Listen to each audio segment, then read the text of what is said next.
মুসলিম জাতি হিসেবে আমরা আজকে লজ্জিত। তারা নিপীড়িত হচ্ছে, নির্যাতিত হচ্ছে। আজকে আমরা মুসলমান ভাই হয়ে তাদের পাশে দাঁড়াতে পারছি না। এই অনুপ্রেরণা থেকে আমরা আজকে এখানে সবাই একত্রিত হয়েছি, যুবরা মিলে।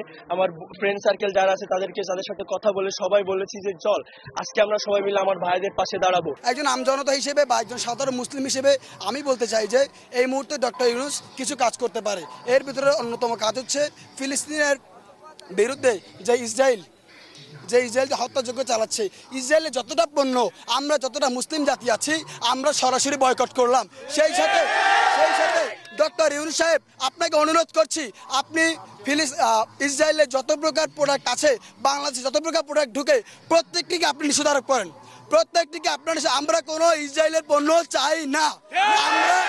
আমরা বাঙালিরা, আমরা মুসলিমরা ইহুদির কোনো প্রোডাক্ট চাই না। কেন ফিলিস্তিন বাইরে মরবেন? কেন তাদেরকে হত্যা করা হবে? বর্তমান সময়ে বিশ্বে যে 206টা মুসলিম রাষ্ট্র আছে, সেই 206টি মুসলিম রাষ্ট্র যদি মুসলমানরা এক হয় তাহলে ফিলিস্তিনে একজন ভাই মরবে না। কেন ফিলিস্তিন ভাই মারা যাবে?